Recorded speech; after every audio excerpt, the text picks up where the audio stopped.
Halo sobat Nime, waduh salah upload kemarin Martial God Asuranya. Waduh part 63 duluan, 62 nya belum diupload. Waduh ini 62, kita gas dulu, langsung aja gaskan. Mereview sedikit dari part sebelumnya setelah Chu Feng bertarung dengan salah satu master tua milik sekte Chanwood dan ia membunuhnya.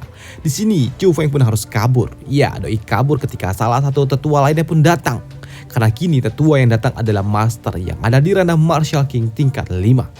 Namun untuk Pak Tua ini yang melihat wajah Chu Feng dan ternyata itu sama dengan postur yang ia bawa, membuat Pak Tua ini pun berusaha keras untuk dapat membujuk Chu Feng untuk berhenti karena ada sesuatu yang harus ia bicarakan. Tapi di sini untuk Chu Feng, doi pun melesat menjauhi Pak Tua itu. Tapi di sini Pak Tua yang baru saja datang itu sepertinya doi pun benar-benar tulus untuk meminta agar Feng tidak kabur. Chu Feng, tunggu Pak Tua ini. Hei, mendengar itu di sini Feng pun heran dengan Pak Tua itu. Hei, tetua rambut abu-abu ini kenapa? Setelah ia melihat wajahku, sikapnya benar-benar telah berubah. Pak Tua itu terlihat ia tidak takut aku melarikan diri, tapi terlihat lebih takut kalau aku pergi dari tempat ini. Sedangkan untuk Pak Tua itu yang melihat Feng terus-terusan mencoba untuk kabur, membuat Pak Tua ini pun memohon. Chu Feng, aku tahu kau berasal dari Laut Selatan. Kaulah bocah yang telah menembus susunan formasi yang telah dibuat itu. Kepala sekte cabang selatan ini, ia telah tahu tentang bakat yang kau miliki. Kepala sekte benar-benar akan marah jika aku melewatkan dirimu. Dalam 10 hari ini jika aku melewatimu, aku akan mendapatkan masalah besar. Aku telah mencarimu selama berhari-hari. Aku tidak menduga kau selama ini malah masuk ke dalam sekte secara tidak sengaja. Aku harap kau mau mengasihi Pak Tua ini dan menunggu sebentar. Melihat Pak Tua itu memohon agar Chu Feng tidak pergi, membuat Egi yang mendengarnya. Doi berpikirlah, orang tua itu benar-benar mengatakan kalau ia memang memiliki mata yang bagus. Chu Feng, apakah menurutmu Pak Tua ini serius atau ia cuma tipu-tipu? Dan untuk Chu Feng sendiri yang melihat penampilan dari Pak Tua itu, doi berpikir tetua ini mengenakan jubah biru yang artinya ia memiliki status yang cukup terhormat di sekte selatan itu. Kurasa Pak Tua ini tidak perlu berbohong. Terlebih lagi aku juga sebelumnya telah membuat masalah dan Pak Tua ini masih berusaha keras untuk menahan diriku. Tapi jika aku tetap tinggal di tempat ini, bukankah artinya aku tetap akan dikirim ke Gunung Chanwood? Ini menarik. Tapi yang jelas sebelumnya aku juga telah membuat masalah, maka dari itu aku harus mengetesnya terlebih dahulu, pikir dari Chu Feng. Maka dari itu di sini Feng pun mencoba untuk mengetes Pak Tua itu.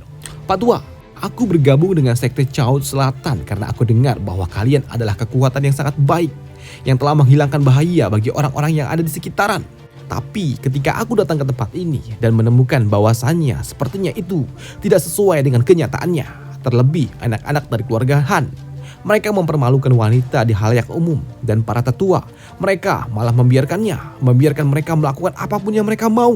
Dan aku tahu tetua dari keluarga Han akan membalaskan ini semua. Dan lihatlah, sekarang kau juga malah mengejar diriku. Bagaimana bisa aku mempercayai ini semua? Tanya dari Chu Feng. Chu Feng, jangan khawatir. Aku salah satu tetua juga. Aku salah satu petugas penegak hukum pula. Tidak akan ada yang menyakitimu, ujar Pak Tua ini. Tapi karena Feng tetap tidak percaya dengan kata-kata Pak Tua ini, membuat Pak Tua ini pun kembali berujar. Ya kau benar, orang-orang dari keluarga Han, mereka memang salah dan kau membunuh mereka untuk melindungi orang-orang sekitarmu. Jadi bagaimana bisa kepala sekte akan menyalahkanmu? Ya kau benar, apa yang kau katakan saat ini memang sangat mudah. Tapi siapa yang tahu kalau kau akan menarik kata-katamu nanti dan bagaimana bisa aku mempercayaimu? Jawab dari Chu Feng. Dan melihat Feng sepertinya akan kembali pergi, di sini Pak Tua ini pun berlutut. Chu Feng, kalau kau tidak mempercayai Pak Tua ini itu tidak masalah. Tapi aku harap kau bisa tetap tinggal. Karena Tuan Zhang Jiao, ia telah mengatakan kalau hanya kaulah satu-satunya harapan bagi hutan Chanwood Selatan ini. Maka dari itu Chu Feng, kumohon. Melihat Pak Tua ini sampai harus berlutut, membuat Feng pun merasakan ketulusan dari Pak Tua itu, yang membuatnya harus kembali memutar arah dan mengulurkan tangan. Di sini Feng pun juga berujar, hutan Chanwood Selatan, mereka memiliki tetua yang seperti dirimu. Aku percaya kalau di tempat ini memang masih memiliki sisi baik pula. Baiklah, aku akan bersedia untuk tetap tinggal di tempat ini. Ya, tak lama setelah Chu Feng mengulurkan tangannya, tiba-tiba saja muncullah para tetua lainnya. Yaitu kali ini adalah tetua Gong Xun yang merupakan master yang ada di ranah Martial King tingkat 8. Hah, jadi apakah ini murid dari Laut Selatan yang telah membunuh para tetua dan juga murid-murid dari keluarga Han? Ujar Pak Tua ini. Dan untuk Pak Tua lainnya, Doi juga berujar, Chu Feng, kau tidak perlu risau. Para tetua ini tahu betapa pentingnya dirimu dan mereka sama sekali tidak akan pernah menyakiti dirimu. Ujar Pak Tua itu. Dan untuk para tetua lainnya, mereka pun kagum dengan kemampuan yang dimiliki Chu Feng di usianya yang sangat muda tapi udah super duper OP. Namun untuk Chu Feng sendiri, setelah ia menyapa para tetua itu, di sini Pak Tua itu pun paham akan masalah yang dibuat oleh Chu Feng dan ia juga sadar kalau ini adalah masalah yang akan merepotkan. Namun di sini para tetua pun sempat berdiskusi kalau saat ini kepala sekte ternyata tidak ada di tempat, jadi mereka harus menghindari perhatian publik untuk sementara waktu. Yang membuat Pak Tua lainnya pun bertanya, kenapa? Ya, hal itu pun harus mereka lakukan karena tetua hukum Qin Yun telah kembali dan kemungkinan Chu Feng tidak akan aman untuk tetap tinggal di tempat ini. Ya, para tetua ini pun menyarankan agar Chu Feng tidak dibawa ke dalam sekte dulu karena memang Chu Feng telah banyak membunuh para tetua dan juga murid-murid yang berasal dari keluarga Han dan pastinya itu akan membuat Han Qin Yun menjadi ngamuk. Tidak, cukup. Mungkinkah si kampret itu berani-beraninya mengabaikan perintah dari master dan menyerang Chu Feng? Tidak, hal itu tidak mungkin terjadi. Di sini Pak Tua ini pun bersikeras akan membawa Feng kembali ke dalam sekte dengan perlindungan dari dirinya. Dan ia juga menjamin kalau Feng bakalan aman bersama dirinya. Bahkan ia juga harus sampai mengatur suatu susunan formasi untuk mengawal Chu Feng nanti. Dan itu juga membuat Feng pun berpikir sepertinya mereka ini, para tetua ini benar-benar waspada dengan orang yang bernama Han Qin Yun itu. Chu Feng, sepertinya masalahmu belum usai. Dan untuk Chu Feng, Doi juga sebenarnya ingin melihat siapakah Pak Tua Han Qin Yun itu. Dan tak lama setelahnya mereka pun tiba di sekte. Dan itu membuat para netizen menjadi heboh. Lah, sepertinya para tetua benar-benar ingin merekrut Chu Feng, bisik-bisik dari para netizen. Dan tak lama setelah mereka tiba di sekte, mereka pun langsung mengadakan suatu pertemuan. Di mana Pak Tua ini pun juga berujar kalau ini adalah sebuah pencapaian yang luar biasa bagi Chu Feng yang mau bergabung dengan cabang selatan mereka. Dan mereka juga menganggap kalau Chu Feng ini sungguh sangat luar biasa, bahkan lebih hebat daripada bakat-bakat yang dimiliki oleh murid-murid dari cabang utara, barat, ataupun timur. Dan Feng yang mendengar itu membuatnya pun bertanya, apa maksudnya ini Pak Tua? Iya, para master ini pun menjelaskan kalau sekte ini sebenarnya terdiri dari 4 cabang yang berada di bawah kontrol dari pusat. Di antara cabang-cabang itu, hanya cabang selatanlah yang kurang makmur. Padahal mereka ini memiliki akar dan juga asal-usul yang sama. Tapi sayangnya, cabang selatan ini memang lebih rendah satu tingkat daripada cabang-cabang lainnya. Pak Tua ini juga mengatakan kalau ini semua dapat terjadi karena memang cabang selatan ini ditempatkan di lokasi terpencil hingga sulit bagi kami untuk mengirim murid-murid berbakat ke Gunung Chanwood utama. Dan itu juga membuat cabang selatan ini tidak sepopuler cabang lainnya. Tapi dengan adanya dirimu, seharusnya cabang selatan ini tahun ini tidak akan dipandang rendah. Tapi tiba-tiba saja, mereka pun merasakan aura membunuh yang membuat Pak Tua ini pun tahu kalau siapa yang akan telah datang. Dan benar saja, tak lama setelahnya muncullah Pak Tua lainnya yaitu Han Qin Yun. Doi pun datang dan langsung berujar, serahkan bocah itu kepada diriku. Ya, mendengar itu tentu saja mendapatkan penolakan dari Pak Tua lainnya.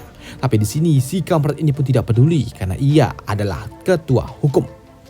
Maka dari itu, aku berhak untuk menghukum orang yang telah berani-beraninya melanggar aturan dari hutan selatan ini, ujar Pak Tua ini. Ya, hal itu pun dipahami oleh tetua lainnya. Tapi aku khawatir kalau aku tidak akan pernah bisa menyerahkan anak ini kepada dirimu. Karena kau tidak akan pernah bisa menghukum dirinya.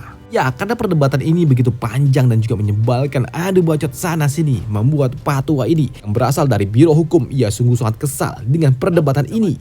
Maka dari itu di sini ia melepaskan aura bertarungnya. Dan untuk Pak Tua ini, Doi juga berujar, kau tidak dapat menghukumnya karena orang ini adalah orang yang dicari oleh master sekte, yaitu Chu Feng.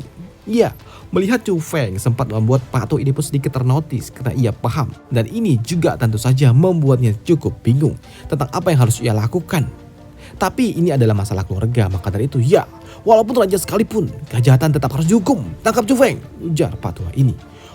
Melihat Pak Tua ini bersikeras ingin menangkap Chu Feng, membuat Pak Tua lainnya pun harus memasang susunan formasi pelindung hanya untuk melindungi Chu Feng. Ya, melihat rekannya memasang susunan formasi membuat Pak Tua ini pun kesal. Gongsun, apa yang kau lakukan? Apakah kau berusaha untuk menghentikanku menegakkan hukum? Tidak, Chu Feng adalah orang yang diinginkan oleh Master, ujar Pak Tua itu yang membuat Pak Tua lainnya pun cukup kesal. Kau pikir kau bisa bersaing dengan diriku, hah? Ya, mendengar itu, Pak Tua ini pun paham, maka dari itu, ia melepaskan aura bertarungnya.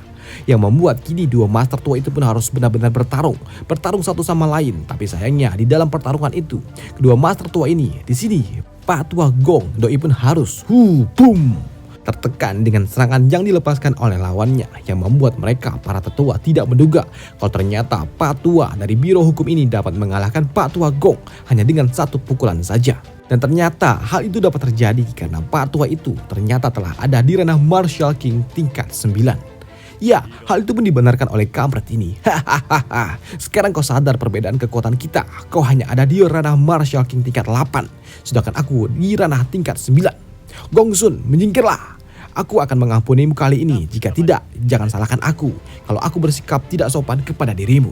Tidak, kalau begitu majulah. Jika kau tetap menginginkan Chu Feng, kau harus melewatiku dulu, ujar Pak Tua Gong itu. Tapi di sini mendengar kedua master itu terlibat di dalam perselisihan hanya karena dirinya, membuat Feng pun berujar, Master Gong, aku menghargai kebaikan dirimu, tapi hal ini disebabkan oleh junior ini. Jadi biar junior inilah yang menyelesaikannya, ujar dari Chu Feng. Aku telah membunuh anggota keluarga Han, jadi jika kau ingin membalaskan dendam, datanglah kepadaku, ujar Chu Feng yang menentang tetua itu. Melihat Chu Feng yang sok baga, membuat Pak Tua ini pun berujar, kau bocah, kau sungguh terus terang sekali. Jangan kau pikir aku tidak berani melakukan apapun kepada dirimu. Ya, lakukan saja, sambut dari Chu Feng. Dan untuk Feng sendiri, Doi pun juga sadar kalau orang ini sebenarnya takut karena ini akan membuat dirinya berurusan dengan Master Sekte. Tapi ia tetap mencoba untuk tetap tenang. Dan untuk dirinya sendiri, di sini Feng pun juga tidak keberatan untuk menerima sedikit rasa penyiksaan demi dapat melindungi Pak Tua Yon Gong itu dan juga tetua lainnya. Dan untuk si kampret itu, Doi pun benar-benar melepaskan aura bertarungnya dan melepaskan serangan itu langsung ke arah Chu Feng. Dan untuk Feng sendiri, Doi yang terkena serangan itu, ia masih sanggup berdiri. Bahkan Feng juga berujar, kau ingin aku berlutut, tapi sayangnya kau tidak akan pernah dapat memiliki kemampuan untuk melakukannya. Mendengar provokasi dari Chu Feng membuat Pak Tua ini pun kesal dan ia juga benar-benar akan memaksa Feng untuk berlutut. Ya, Feng pun yang merasakan tekanan yang diberikan oleh Pak Tua itu semakin kuat lagi, membuatnya pun kini merasakan, siap, kalau aku tetap bertahan seperti ini, aku tidak akan dapat bertahan lama. Tapi di sini Feng pun juga merasakan sepertinya Pak Tua yang ada di depannya itu memang ternyata tidak memiliki niat untuk dapat membunuh dirinya. Selain berujar di dalam hati, di sini Feng pun juga terus-terusan memprovokasi. Dan untuk Pak Tua ini yang terus-terusan diprovokasi oleh Chu Feng benar-benar membuatnya kesal.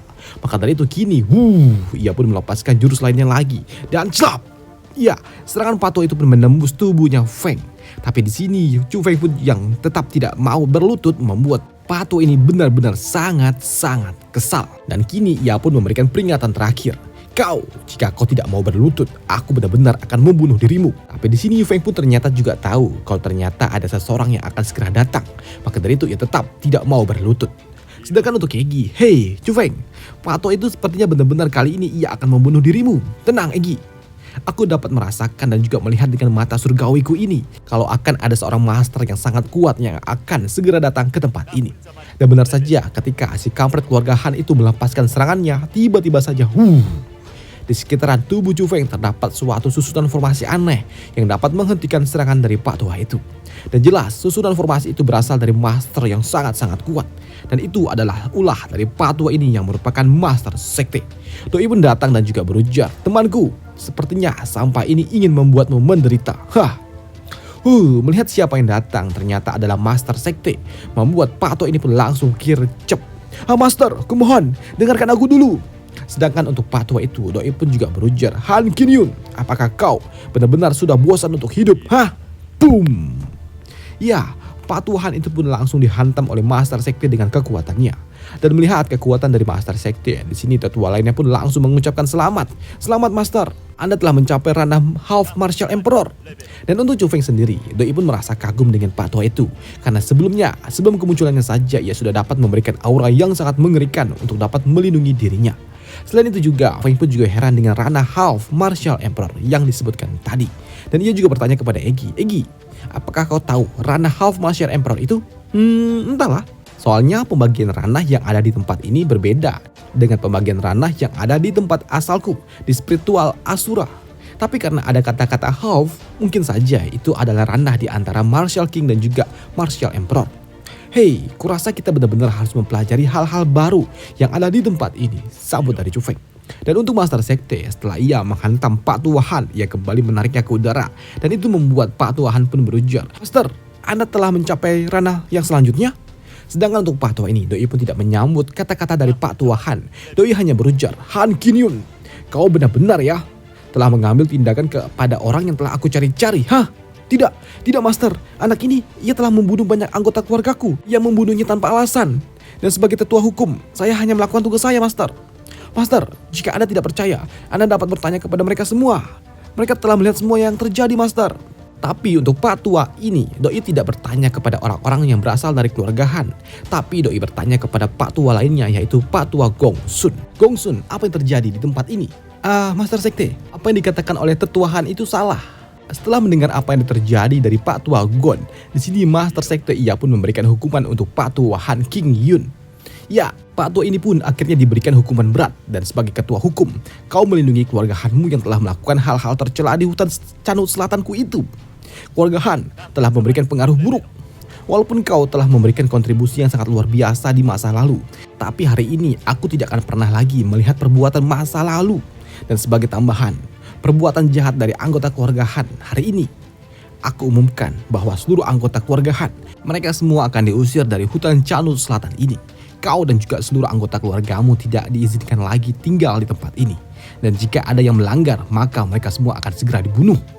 Ia mendapatkan hukuman yang super berat mengingat telah mengabdi selama beberapa ratus tahun. Dan tiba-tiba saja diusir membuat keluarga Han pun menjadi syok. Mereka pun berlutut dan juga memohon ampun dan memohon belas kasih terhadap keluarganya. "Master, keluarga saya telah mendeklarasikan hidup hanya untuk melayani hutan ini. Kumohon, berikanlah kami kesempatan, Master." Bacot! Seperti yang telah aku katakan sebelumnya, jika ada yang melanggar, maka mereka akan segera dibunuh. Dan ya, mendengar perintah tegas dari Master Sekte, kini keluarga Han, mereka semua pun yang tersisa harus pergi dari hutan Canut Selatan ini. Dan setelahnya, kini Master Sekte juga mengatakan, "Kalian semua dapat pergi. Pergilah beristirahat. Dan sisanya serahkan kepada diriku," ujar Pak Tua itu. Dan untuk Chu Feng sendiri, sebelum ia pergi, di sini Pak Tua ini pun meminta agar Feng datang menemui dirinya karena ada sesuatu yang harus ia bicarakan. Dan keesokan harinya, di sini Feng pun datang menemui Pak Tua itu. Dan Doi yang datang langsung disambut dan diizinkan masuk ke dalam ruangan milik Pak Tua itu. Di tempat ini, Pak Tua ini pun ingin agar Feng tidak bersikap formal kepada dirinya. Chu Feng temanku, jangan panggil aku Master, panggil saja namaku, Siko Zhang Qian. Kau bisa memanggilku dengan nama asliku." Hei, mendengar itu membuat Feng pun bingung, mana mungkin dirinya dapat memanggil Pak Tua itu hanya dengan namanya saja.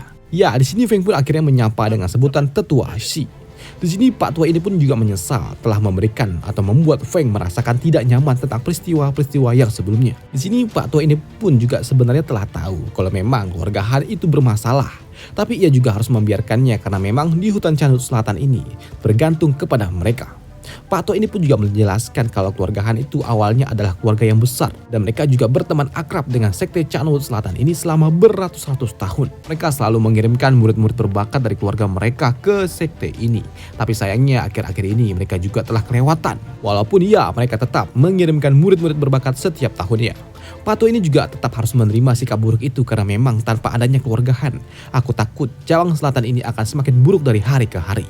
Namun kau juga tidak perlu khawatir lagi, keluarga Han mereka tidak ada lagi dan mereka tidak lagi dibutuhkan karena aku telah melihat harapan besar dari Sekte Selatan ini, yaitu harapan kami adalah kau, ujar Pak Tua itu.